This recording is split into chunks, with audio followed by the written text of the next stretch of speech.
Good morning. I will begin with a prayer.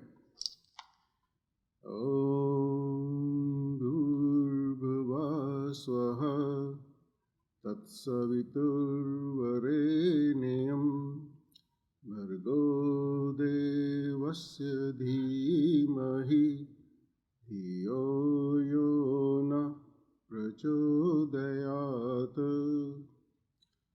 O Lord, you are the creator and sustainer of this world. You are all blissful.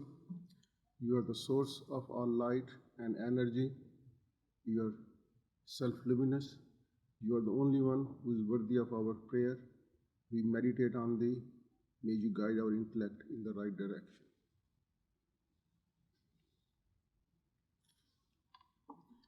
As you all know, Swami is on his study leave, and he gave me this topic, overcoming depression or management of depression while he's gone. And what I'm going to do is basically do an overview of depression and its treatment, basically starting with the general description of depression, some of the historical background. Then I will go on to review some of the misunderstandings or myths of depression. Then we'll talk about diagnosis, symptoms, and various types of depression, the etiology, what causes depression. Moving on to consequences of not treating depression. And then in the end, we'll talk about management or treatment of depression, how to avoid or overcome depression, and may end up discussing meditation or medication or both, depends how much time we have. Now, topic of depression lately has gained a lot of general attention. A lot of times I've seen articles in Newsweek, Time Magazine, US News, you name it, Post-Dispatch, Wall Street Journal, every now and then, every week you'll find some article, even in other journals like home journals and home decoration and weekly journals and Laddu News and you name it. Obviously, a lot of attention being paid, and a lot of people recognize that depression is a very common illness and does need treatment. Often there are questions about teenage depression, teenage suicide, people taking medication then becoming suicidal, and everybody has been asking those questions, and we'll see, we can discuss what are the answers to those questions. Now, historically, we have not always understood depression the way we understand now. Centuries ago, depression was called melancholy or melancholia. And Greeks believed that melancholia was sickness of soul. And they blamed everything that they didn't think it was an illness. They didn't think it was a medical problem. They related it to sickness of soul. And that concept of relationship of these sufferings and suffering to the illness of the soul continued through the Middle Ages. Saint Augustine had suggested that depression is a sign of God's judgment and evidence of human sinful nature. He may be right if we try to understand what he's saying with the Vedanta philosophy. He's saying that it's a human sinful nature, which means that we are all human beings, we all make mistakes, we do our karmas, and our bad karmas bring bad results. And that's probably what he meant by sinful nature. And he vehemently prescribed that everybody must meditate, everybody must pray to God for forgiveness. And that's what these days most of the time people suggest. You go to prayer, you got to have psychotherapy, you got to go for counseling, all those things. So if we understand that context, he probably was to some extent right. But looking back 500 years ago, 400 years, the way people understood soul and its nature, I think it was still not considered as a medical illness, or neither was a karma theory understood at that time. And then interestingly, during Renaissance, some of those people, they romanticized depression or melancholy. They said that if you want to be a good artist, a poet, a writer, painter, what you have, You got to experience melancholy so that it will bring you some experience of your own soul, bittersweet experience, so that you know what it is like, what God means you to do. And once you experience depression or melancholy, you may be able to express yourself better in writing or in poems. And maybe that's why a lot of sad poetry is experienced by people much more emotionally as compared to the non-sad poetry. But maybe they were talking from their personal experience. And it's also known that creativity and madness under that theme, that a lot of people with emotional problems, they are also very creative. And during that period, when they are not feeling well, their creativity increases. And that because brings another problem to the modern day treatment, that some of the treatments that we prescribe, they do make people feel better at the cost of creativity sometimes. Sometimes creative people, they are not able to create as well as they are under the influence of depressive thoughts. So that is something worth discussing in after dinner discussion groups. Now, in the modern era, Freud was the one who, in late 19th century, started talking about psychiatric illnesses. He described mind very well, especially at that time. And he suggested that depression is because of aggression turned against oneself. That was his theory for depression. That if you are very angry and you express anger at other people, it's their problem. When your anger turns against you, now your anger is going to eat you, and that creates depression. It's like your dog biting other people is fine. When it starts to bite you, now you're going to suffer. That's my interpretation, for I didn't say that. So that went on, and now we know over the last 50 years or so, biological theories of depression are being put forward. We understand a lot more about depression through the genetic research, through the biological research, through the magnetic resonance imaging, and everything else that is going on. We understand that there are different kinds of depression, and we'll discuss that. But depression certainly produces changes in the brain. The issue is sometimes, did the chick come first or egg come first? Did the depression produce biological changes in the brain, or the biological changes started by the genes came first, and then you have the symptoms? And in some people, it may be both. But at least now we know that there are a lot of biological changes, genetic changes, genetic problems in people with depression, and medications are being developed keeping in mind what the genetic role is towards the depression. So now is a relatively good period from the history of depression. Now I want to talk about what are the misunderstandings about depression. We all have a lot of misunderstanding about depression because it was classified basically as a psychiatric illness many years ago, at least 50 years ago, and even 30 years ago. If you were severely depressed, you would be admitted to a mental hospital. You will not go to a general hospital. Now, that probably is because of the insurance laws that certain illness people have to go to certain hospital. If you have psychiatric illness, you won't go to general hospital, insurance won't pay for it. So all those regulations, things. But until 20 years ago, when the rules started to change and it opened up 30 years ago, everybody who had depression had to go to either a psychiatric hospital, psychiatric clinic, or mental hospital for depression. And that obviously put that in that category where people don't want to talk about it. Anybody with a depression, they don't want to talk to their friends, don't want to talk to their family. If you're feeling depressed, you want to go and talk to your physician, afraid that if I tell him that I'm feeling depressed or suicidal, he might put me in an asylum. So you don't want to mention that. But over the last 10, 15 years, things have started to improve. Number of articles coming up, everybody writing about it, everybody admitting that I have suffered from depression, I'm doing much better now. So a lot of people who are coming out of the closet, it's helping other people to understand that yes, this is something we can talk about and we need to go for treatment. Now, I'm sure most of you would have somebody in your kind of either family member or a friend or a relative or a colleague who has suffered from depression, and you were either asked or you commented upon something, or you're supposed to provide care to that person. I'm sure you have seen how things go on. And one of the things that I've heard frequently from the family members is that the person who is depressed is a very lazy person. I have one family now that I'm treating where the husband has a attention deficit disorder and a panic disorder. Son has a Asperger's syndrome, which is a kind of a severe mental illness. And the woman, the wife, she has suffered from depression all her life. And the husband kept complaining to me that my wife is very lazy. She doesn't want to do anything. She doesn't want to stay in bed. I can't carry on all those things myself. I said, why don't you bring your wife and let's talk to her?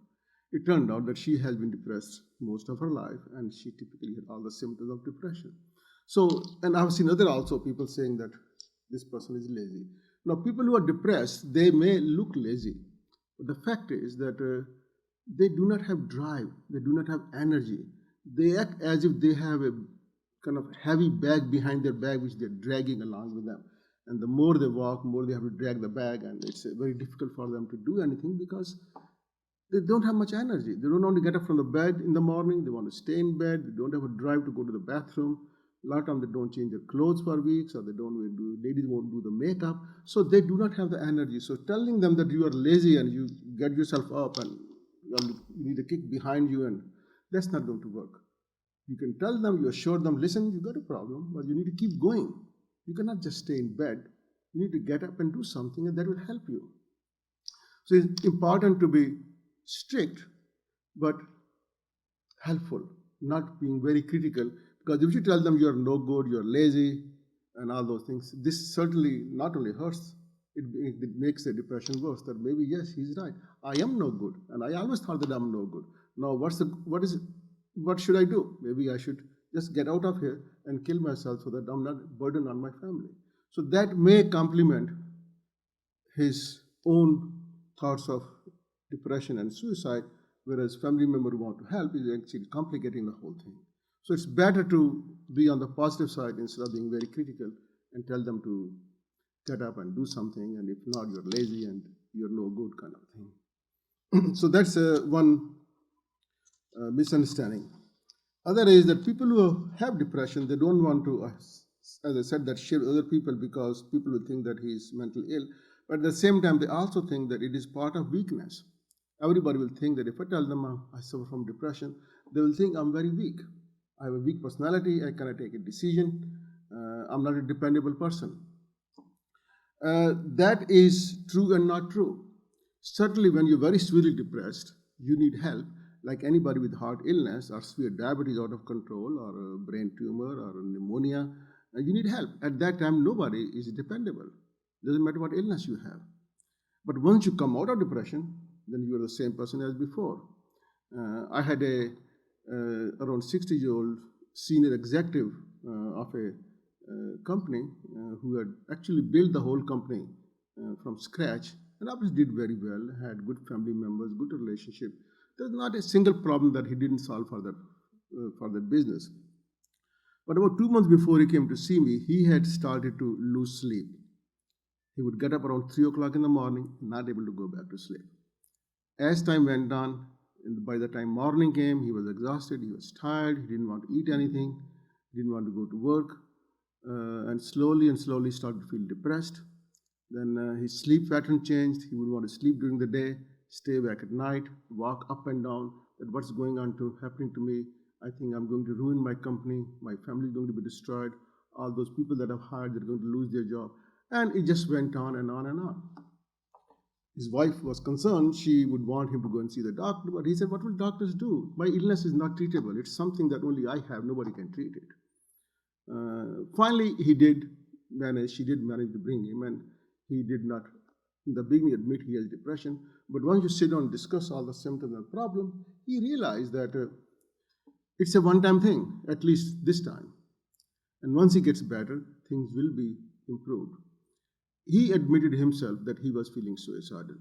He didn't want to tell the family that he was suicidal. He was afraid that that might put him in a mental hospital. So a lot of time people, they think that they should not share their thoughts with their family or their physician. The fact is, the reality that it's the other way around, because if you don't talk about it, it may be too late sometimes. Then there are other depressions, situations Uh, right, I mentioned that depressed patients do not want to talk about suicide, um, being afraid of being put in a hospital, but we need to encourage family members to talk to the patients that if you do have those thoughts, you need to share them and don't keep them to yourself. So those are other misunderstandings or myths about depression.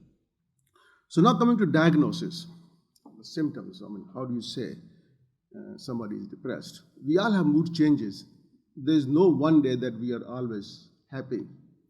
Another thing is that unhappiness, which is the opposite of happiness, is not depression.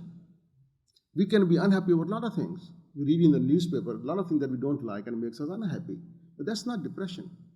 Our mood changes from day to day, from hour to hour, and that's not depression. Depression is a persistence of unhappiness over days, at least 2 weeks, most of the time, that you stay in that mood of depression. That is depression. Or you should be depressed most of the time, at least 5 days in a week for at least 2 years. That will classify you as a clinically depressed person. Now, if we look at all the symptoms of depression, they have mood changes, they have cognitive changes, and physiological changes, which we need to understand. Just saying that somebody is depressed or I'm depressed is not enough, because sometimes we can feel depressed for a short time and then come out of it. It has to be accompanied by a lot of other symptoms too. First is the feelings of depression. Some people say that they feel depressed. There are others who do not admit feelings of depression, as I said before, because they do not want to be considered as a weakling. But they would admit that they sometimes feel like they're at the bottom of a hole and can't see anything around them. Or they admit that they have lost interest, they have no sense of pleasure, they don't enjoy things that they enjoyed before. They enjoyed reading, now they don't. They enjoyed going to movies, now they don't. They enjoyed playing golf, now they don't. They have lost the sense of pleasure. They may not admit the depression because they say, I have a good life, I have a good job, I have no financial problems, my kids are good, my wife is good. Why should I be depressed? They're looking for explanation for depression in the environment, which is not there. Because sometimes in some people, depression is internal. It starts from inside, not from outside. So when it starts from inside, they have difficulty accepting it is depression. So that's one thing, that it may not be feeling of depression, but it may be just feeling of loss of interest, lack of sense of pleasure, not able to enjoy things, what we call anhedonia kind of a state. So that is one of the symptoms of depression. Second is cognitive, which means memory, attention, concentration. These functions are also impaired. When people get depressed, those who are students in college, they will not be able to retain their lectures. They forget very easily. Their performance goes down. Those who are elderly, who are 60 years or above, when they become depressed, they become so forgetful. Sometimes they have been diagnosed with dementia. Often they're called Alzheimer's disease because their memory is so poor that they're not able to perform their daily functions. Sometimes they've been confused with dementia. So there are cognitive impairments affecting memory, attention, and concentration. So those are the cognitive symptoms. Then are the physiological bodily symptoms. Now, in depression, as I said, and everybody says there are chemical changes in brain, chemical imbalance. One part of the brain called hypothalamus, which is very intimately involved with all the bodily functions, including appetite, weight, sexual functions, other biological functions, and their hypothalamic functions are impaired. Now, hypothalamus, those of you who have a little bit of neurology, Dr. Major, of course, knows more than I would in neurology, that you got the hypothalamus, which is part of the cingulate gyrus, and then in front is amygdala, which confirms the cycle. And starting from amygdala, which is the source of all emotions, cingulate gyrus brings all them back to hypothalamus. Then hypothalamus is right next to the pituitary. So hypothalamus controls a lot of the physiological functions, sleep, sleep-wake cycle, appetite, by weight gain, energy level, day-night changes, circadian rhythm. All those functions are controlled by hypothalamus, and hypothalamus functions are impaired. A lot of tests have been done which show there is impairment of hypothalamic functions. So those are physiological symptoms or bodily symptoms that they have. They frequently complain of tiredness, no energy, they don't want to get up, poor appetite, poor sleep, sometimes weight gain, sometimes weight loss, dysfunctional sexual functions, constipation, or other GI symptoms. They are very common in depressed patients. And sometimes patients do not talk about depression, they do not talk about memory, they are more focused on these physical symptoms of not sleeping properly or losing appetite, losing weight, and that's what they are focused on. They go to the doctor, they get so many tests done based upon that. And every time the tests come back normal, the thyroid is functions normal, this is normal, cholesterol is okay, blood sugar is okay, everything is fine. We don't see anything wrong, but patient says, doctor, I still have all these symptoms, nothing is working. So a lot of time it is because of depression which is producing all those symptoms which look like medical symptoms. Sometimes very severely depressed patients, they even become psychotic in the sense that they have delusions that they may have a cancer. And they have no symptoms, but they just cannot shake that belief, and it becomes very difficult to convince them to take the treatment, and they do not have cancer. So those are the various symptoms which will help in the diagnosis. But then in certain age groups, the symptoms may be different. Like I said, in elderly, often with depression, there's agitation or forgetfulness that go along with their depression. Elderly people usually do not want to admit, because of the era that they come from, were born in 20s and 30s, that they believed in taking life head on and not have any except to being weak person, that they will not admit to depression, but they will admit, I have lost interest, I don't feel like doing things, I wish I would not wake up tomorrow. Those kind of things they will admit, but they will not admit I'm depressed or I'm suicidal. Other is nursing home patients or elderly who are 70, 80 years old. Their depression may often show up in the form of dementia. Their cognitive functions become a lot more impaired, that they suddenly stop going to their bridge club or other hobbies that they have. They start staying in their room, don't want to talk to anybody. Visitors come to the house, they show no interest, they don't want to eat, they just want to sit in the chair and look at the sky or the ceiling. In the nursing homes, I usually tell them that if somebody has a rapid change in their functions, they want to stay in the room more often and not go out or show any interest, think of depression first before anything else. So they do have different way of presenting depression as compared to the younger people. Similarly, children also have a different way of presenting depression. The younger you are, you don't know what moods are and what depression is. How would an 8-year or 6-year child say, Mom, I'm depressed? He does not know what is depression. But they become more irritable, they show no interest, they become drawn, they want to stay in their room more often, not make any friends, cry very easily, sometimes school phobia may be part of it.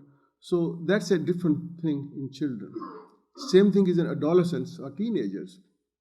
They don't know, they can't describe the depression, they become very angry.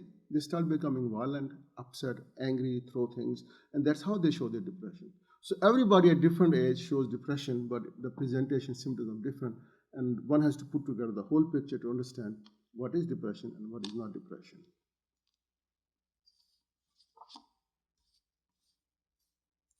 So now let's come to what causes depression. And this is the same good theory, nature or nurture. Is it the environment? Is it the stress? Or is it the person himself or herself? And the answer is both. It's just like a bridge which was built to hold a truck of 3 tons. And if every time anything less than 3 tons which goes over it is fine, but if you try to pass a truck of 4 tons, it will collapse. So if our nature is we are built to handle the stress equal to 3 tons, every time stress comes, we will be fine. But if sometimes there's a big stress, 4-ton stress, somebody is raped or threatened on a gunpoint or is in a war situation, roof caves in. Now the stress is more than 3 tons. Obviously the bridge will cave in. Or if the bridge that is built is weak, because of genetics. The studs are weak, somewhere there are no beams. Now even 2-ton truck may create a problem because the bridge itself is weak. Now what happens genetically is it's not that you have some people who have a genetic background, they can have symptoms right from early childhood. And there are others who show it later on. And the reason for that is where genetically they are extremely predisposed. Those who have very strong family history of depression. And now we are doing, scientists are doing more research into the genetic and finding out certain genes are involved in depression. And it's not just one gene, it's going to be a number of genes. But how they affect the metabolism of neurochemicals like dopamine or serotonin, that in some people, right from the beginning, they don't make enough serotonin. Right from the childhood, they don't make enough serotonin. So if they don't make enough serotonin, their brain, which is developing, and brain is not fully developed at birth.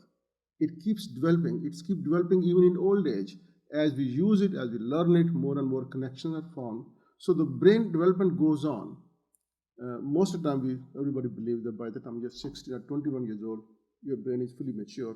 It still keeps working, improving, things keep improving, but that's when it is fully mature.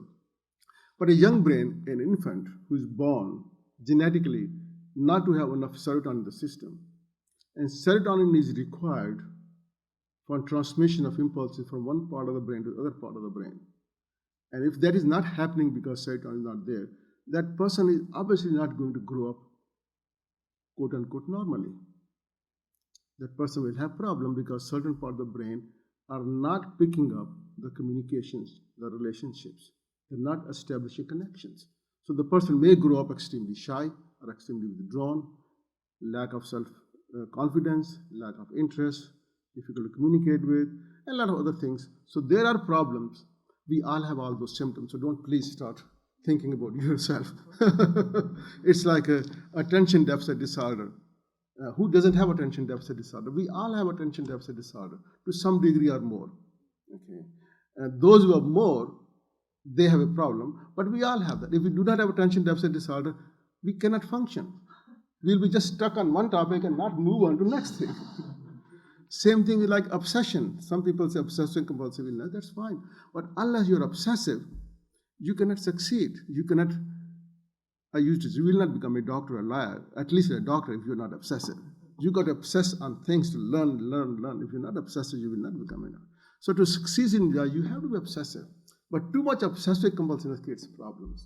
And same thing over here, that what I'm saying, all the symptoms are very common. Even depression is a common thing. We all feel depression, but that doesn't mean we're all depressed. So when say that those who are feeling right from the beginning, they're a little different, they're isolated, they're quiet, withdrawn, that they may be depressed, the word emphasis on may, not that everybody is. Some of them may be getting depressed. And I'm saying that because a lot of times when I see the patient and I ask them, how long have you been depressed? And the answer is, I think I'm depressed all my life. And you ask them, what do you mean? As far as I can go back, when I was a little kid, I don't think I was right. No, nobody knew that. But looking back now, I think I was not right. I spent more time in my room. I didn't go out. I didn't play with other kids. My mother didn't like me. And the whole story goes on. So there are some people who are genetically predisposed. They do have changes right from the beginning. Now, some of them have good environment, very encouraging and a positive environment, where the parents may be encouraging, positive, teachers are good. They may be able to compensate for that by using other neurochemicals to make up for that and still may come out normal. And those who do not have a proper supportive environment will not obviously come out normal. So now we have both nature and nurture creating a problem there, and those are the ones who fall through where there's a genetic and environment is at the worst. Lately, new research shows there is something called single nucleotide polymorphism, SNP or SNP, that these are small variations in DNA sequence which causes changes in a gene called SNP G1463A. I'm just trying to impress you by using those names that I've read. But the thing is that those people who have that gene they are not producing enough serotonin in their system. And that is something they have been able to test. And they've seen that who are deficient in that, they have high incidence of depression, alcohol abuse, anxiety disorder in response to stress. So that is one confirmation from the lab. There's another one. There's a special protein called beta-arrestin 1 in the blood. Now, like somebody, if you go to a doctor and say you have high cholesterol and you say, show me. So you do the blood test and say, hey, your cholesterol more than 200. But in psychiatry, we have nothing to show like that. We do all the blood tests. There's nothing for us to show that. Unfortunately, so far we don't. I'm sure in future we may have. We used to do cortisol test to check somebody's level of cortisol to see if you are depressed, under stress, your cortisol level should be high. You give them something and check the functions, and cortisol increase, decrease should not go up as much. So those tests for some time had become popular. We started doing some thyroid studies to see if thyroid functions interfere with your depression, but none of them have really panned out. Hopefully something will pan out. But this one, if you do the blood level of this protein, if this protein is deficient, actually what this protein does is it helps the neurochemicals like serotonin bind to the nerve cells so that it helps them communicate. If the protein is not there, the neurochemicals by themselves cannot link onto the cells. So even if the levels of serotonin are enough, they still don't function. So you need this protein to help them function.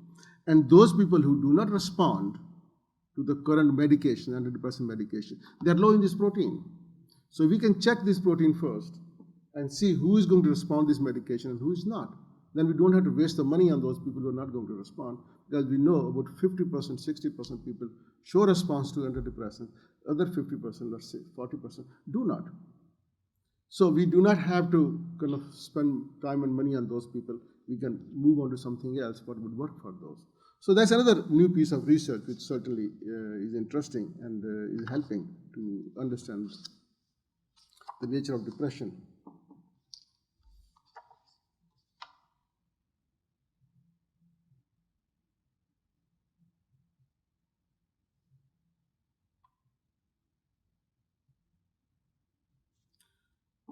Okay, so that was about causes of depression. And there's one thing more that, as I said, one part of the brain which is called amygdala. It is right in the kind of, right somewhere in the middle. We have the frontal cortex, prefrontal cortex, parietal, occipital, and right on the inside, deep inside, is amygdala, which is the source of all emotions. And that's where the chemical serotonin is involved. And from there, the transmission goes to all the brain cells which respond to serotonin. So if this nucleus, this is called nucleus, if it does not release serotonin, those brain cells, they're not ready to receive. It's just like what in our meditation we say, when you have your kundalini rise, as it rises, you see the chakras and those lotuses open up. If not, the lotuses are down there. When the energy comes, it opens up. So in this situation, when the amygdala sends the neurotransmission, the brain cells which are there, they open up and receive the communication from other cells. If not, they're sitting there. Something like that. I mean, I'm trying to kind of make it a cartoon out of it to understand that. So that's a very important. And the reason I'm saying that is a lot of very highly placed scientists in this country have shown that people who have suffered from post-traumatic stress disorder, which I think most of you know, that they have suffered from very severe trauma earlier on in their life, which may be sexual abuse, sexual rape, growing up in a very poor situation or in a war situation. They have been secreting high level of cortisol for a long time. That high level of cortisol secretion over a long time suppresses amygdala, that it becomes small. Now, PET scans have shown that in people who have depression or post-traumatic stress disorder, their amygdala is small. With long-term treatment, that amygdala, the size starts to improve, which means the transmission from amygdala is now moving on to other, it is creating enough serotonin, the cells are increasing in size, or at least getting in good shape, healthy, so that it takes more space, so they can transmit other serotonin cells in the brain, and 30% brain cells are serotonin, so they can also function, and there can be long-term improvement. Other reason why antidepressant medication should be taken for a long time is because in the beginning, we only look for side effects. The response comes later, and it continues because they have to go on to affect amygdala and improve amygdala functions. And other studies, people show that now we're looking at nerve growth factors, that after long-term use of antidepressant medication, the nerve growth factor which is released, which helps in the regeneration of nerves. So these things show that there are biological changes. It's very important to understand these things when it comes to talking or understanding depression or overcoming depression, because if you know it, you can overcome it. Now, the types of depression. All kinds of names over the centuries have been given to depression, but ever since we started to keep a DSM, a diagnostic statistical manual where the disease has to be named and codified, the names have been given and changed. As I said, originally it was called melancholia. For years it was called melancholia. And then as insurances came in, they wanted to pay according to the diagnostic code and things like this, so the code started to come in. So the simplest form was, it was called depressive reaction, which means reaction to something else. You are depressed as a reaction to something else. And that something else could be a medical illness, a stressful situation, a broken marriage, financial loss, broken companies, problem with the children, or medical illnesses. A lot of medical illnesses can produce depression too. Thyroid disorders, anemias, vitamin deficiencies, heart illness, diabetes. The major cause of depression is diabetes mellitus. If you don't treat the depression, diabetes will have problem. The blood sugar are difficult to maintain. Cancer. A lot of those illnesses, brain tumors, Parkinson's. So depression is very common in those, and they used to call that depressive reaction. Now we call it dysthymia. In between the term came neurotic depression, which was a bad word because you are calling them neurotic. You are depressed, but you're neurotic. So but they didn't want to call it because the other term was psychotic depression. So neurotic depression and psychotic depression. So psychotic was severe, neurotic was not so severe, but the word neurotic obviously didn't really help anybody. So now we call it dysthymia, which means that you have a depression, but it is mild. Maybe 3 or 4 days in a week you are depressed, maybe 5 hours in a day you are depressed, but it doesn't go away. It stays there at least for 2 years or longer. You've been feeling that way, so you're more bad days than good days. That we call dysthymia. Then other is a major depression, what many years ago we used to call manic depressive illness. Every depression was lumped into manic depressive. Whether you're manic episode or not, you're manic depressive because you're biologically depressed, because you're major depression. But now we know that even there, you could be only depressed, frequently depressed, or you could be bipolar, which means the old term manic depressive. The important thing is that people who have family history of severe depression, they have higher incidence of major depression or bipolar disorder.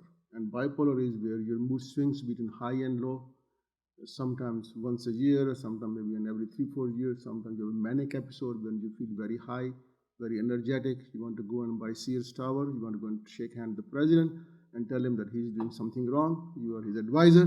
You tell your doctor that I have $1 million and would you like to buy a Rolls Royce or something? I can write you a check right now. So those are the manic phases. And depressive to the exactly opposite.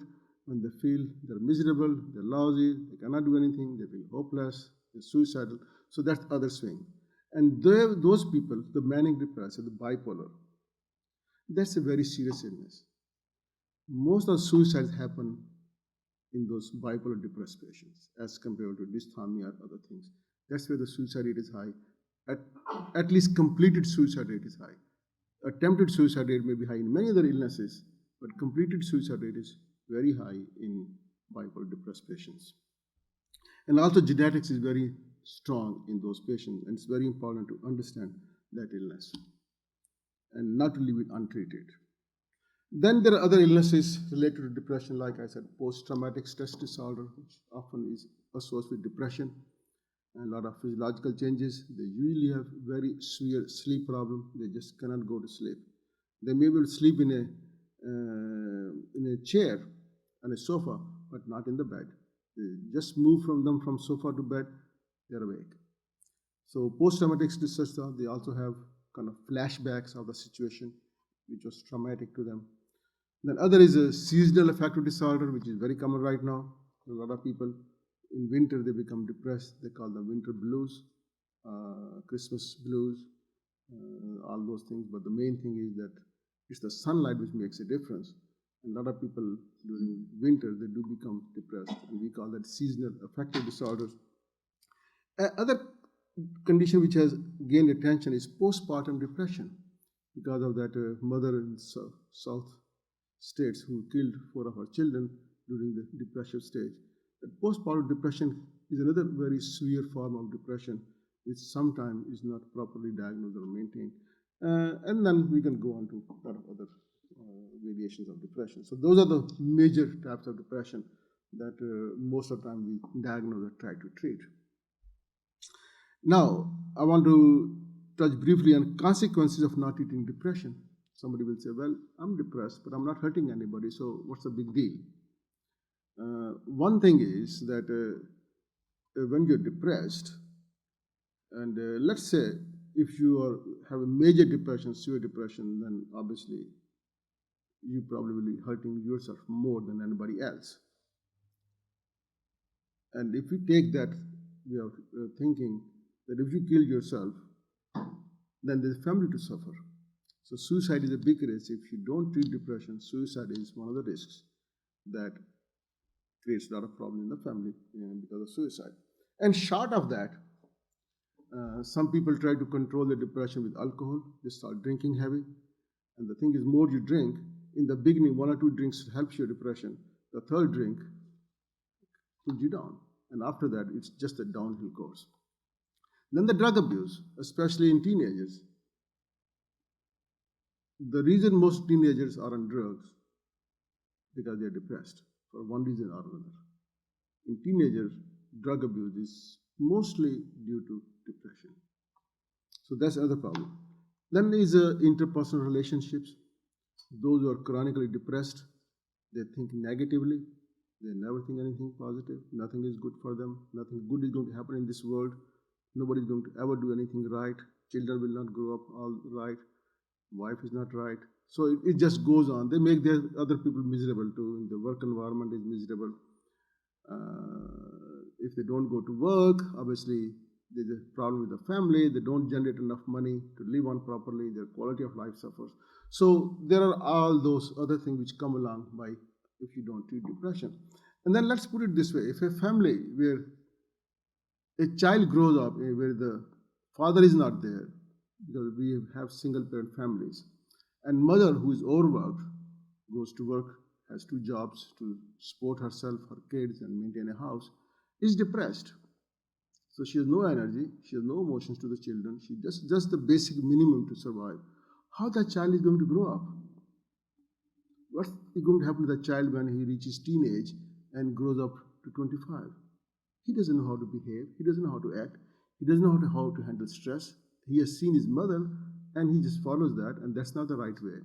So this is another way that we are producing people who live in those environments are very likely to have depression or other emotional problems or interpersonal problems down the road, which will obviously affect most of us who live with them.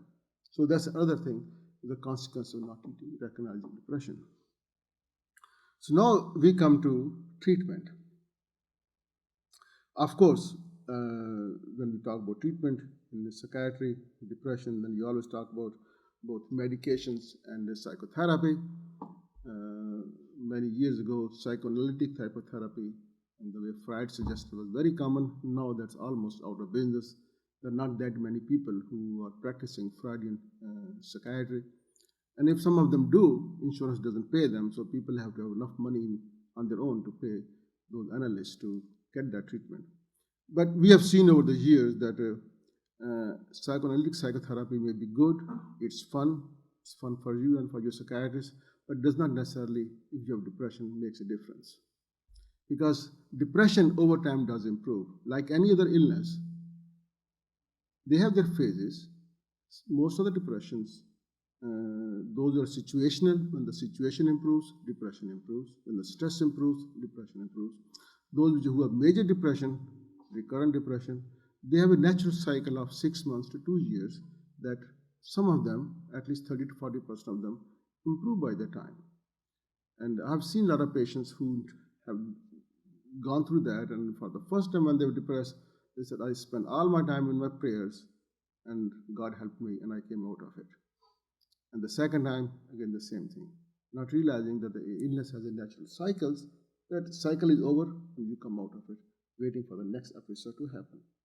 With the medications, if you are on that, chances are you can reduce, you may not completely eliminate the cycle, but you can reduce the intensity of the depression, and you can reduce the timing of the depression, so that you may still not be 100% okay, but at least you're 80 to 90% okay. So that's the main thing.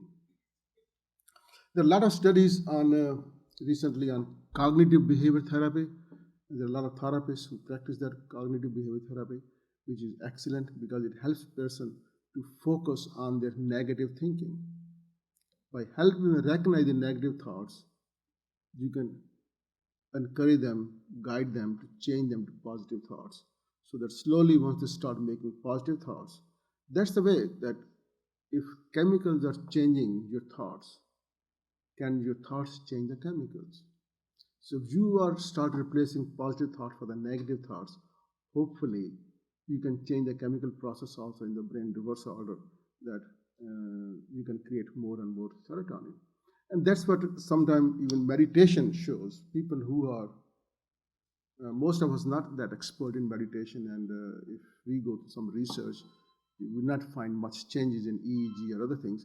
But those who are expert meditators who have been doing serious meditation for most of their life, they learned it in childhood, they don't suffer from depression. That's number one.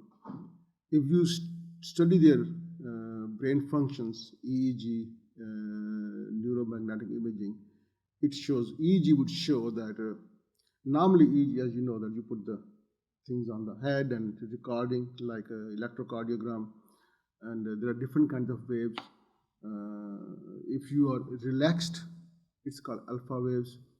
If you are anxious, you have got fast waves called beta waves. More than 13 will be beta waves, 8 to 12 is alpha waves. Then less than 8 will be theta waves, and less than 4 are called delta waves. Now, delta waves are the slowest, and you have them only when you're a child. By the time you're age 15 or 16, delta waves are mostly gone. We only have theta waves, alpha waves, and beta waves. Most of the time, we only have beta waves. We are thinking, doing different things. But when you sit down and relax, like if you're doing relaxation exercise, breathing exercise, and you close your eyes and you draw your mind from everything else, you'll slowly start getting alpha waves, which is 8 cycles. Which means that your brain has disengaged from some of your frontal areas, the critical areas who say what to do, not to do, what is good, what is bad, and all those things. And also a little bit from parietal areas, which tells you where you are and what you're doing and what's happening around you and where is the smell coming from, those kinds of things. But if you are in deeper meditation, you can get theta waves, which is a slow waves. Now, all the neurologists tell us that when we go to sleep, it's not the sleep which helps us regenerate. It is the slow waves, the delta and theta waves, which makes changes in the body or the brain that we regenerate, which means the release of nerve growth factors. So some of those things are released, which help the brain recover or any damages done during the day. So it is only in the theta wave stage that the nerve growth factor is released so that you can have enhanced functioning next day. And those who have deep meditators, their EEG has shown that they do have theta waves going on for quite some time, which means they are able to have more control over themselves than most of us have. Uh, then through also imaging studies have shown direct relationship, because once you're doing imaging studies, you have somebody who is meditating, and then you have to inject a dye into the system which goes into the brain, and then you take the pictures, and dye shows of what functions areas are working and not working. I don't know which scientists, but they have been able to locate some deep meditated, actually a Sikh region in California. They've been meditating for a long time. And so are the Buddhists who have worked with the Dalai Lama. That once you're in deep meditation, they have them in the lab meditating very deeply with a little string tied to the finger. That once they realize that they are in a very deep state, they move their finger. And that goes to the doctor sitting outside who press the injection, the dye into the brain, and then the new imaging comes. I question that, because if you're that deep, for you to move the finger, you have to come out of that state. Now you're in the physical state, you're not in the mental state. But at least you're at the door. You're not that deep. You have to come out of that depth to move your finger, which means the whole thing is disturbed. But at least we need to take that at face value.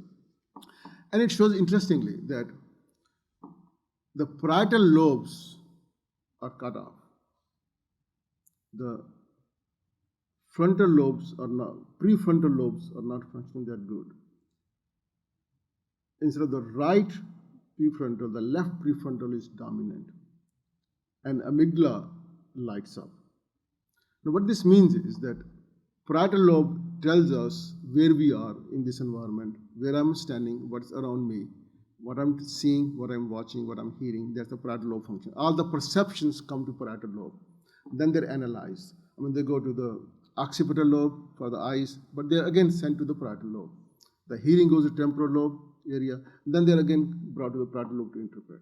So what happens is that the parietal lobe is suppressed. So when we are meditating, we really don't know where we are. We forget the body perception sense. We forget what's around us. We don't hear sounds. And that shows, when you're deep meditation, that the parietal lobe is cut off, which is good, because now you're saving energy from all the things going to parietal lobe into the better areas. Now, right frontal and left frontal, prefrontal. People who are negative thinkers, who are, as compared to who are the positive thinkers, who are always friendly, who are more compassionate, they have the function, their left frontal brain is dominant as compared to the hypercritical and negative thinkers. In them, the right brain is dominant. So this study showed that the people in deep meditation had the left prefrontal area a lot more functioning as compared to the right, which means they have shifted from the right to left, which is good. Once you do that, you're a lot more compassionate, you're a lot more friendly, you're a lot more easygoing. And if you have those characteristics, then obviously less chance of responding to stress in a negative way. Because our response to stress in a negative way is what causes depression, because we cannot maintain ourselves. So those are the meditation things which I've shown, which is excellent. The new research is showing for us to really stick with this technique, because even modern research is showing that there's a big benefit to it. As far as the medications are concerned, one thing is that if somebody is suffering from major depression, and let's say he has not or she has not been meditating from childhood, so one of us, I don't know how many have been meditating from childhood. If that person becomes depressed and very severely depressed, and if you're not a regular meditator, learning meditation when you're depressed is impossible. And if you have been meditating lightly here and there, it will be very difficult to focus attention when you're depressed. After the depression has improved, you can meditate and you can do everything else to keep depression away. But once you're very severely depressed, you've got to take medication. Medication is the only thing, if it works for you. And a lot of times the same medication does not work for many people. So there are difficult people to treat, and you have to go for different combinations. But if you are severely depressed, your best bet is go ahead and take the medication along with some counseling. But even counseling does not work unless you have improved to some extent out of that depression. And the reason for that is, as I said, you have no motivation, no drive, you cannot think straight, you have no energy, you don't remember things very well. How are you going to counsel that person who has all those things? So you need to get them out of that severe depression and then engage them whether in cognitive behavior therapy, spiritual therapy, meditation, or what you have. So this is the gist. Meditation and medication have to go together. Those who are meditating from childhood and experience, they will not need medication because most probably they will not have depression. They have arranged their brain, adjusted their brain in such a way they have the full control of their own brain functions that there's no possibility of, even if they have genetic background of getting depressed, they're able to manipulate it and get out of it.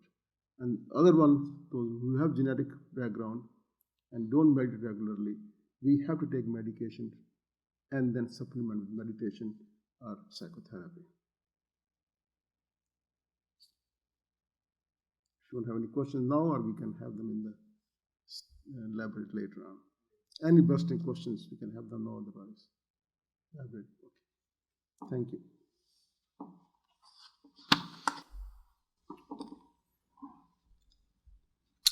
O Lord, make me an instrument of thy peace. With his hatred, let me so love. With his injury, pardon. With his despair, hope. With his doubt, faith. With his darkness, light. With his sadness, joy. O Divine Master, grant me that I may not so much seek to be consoled as to console, to be loved as to love. For it is in giving that one receives, it is in forgiving that one is forgiven, it is in dying that one is born to eternal life.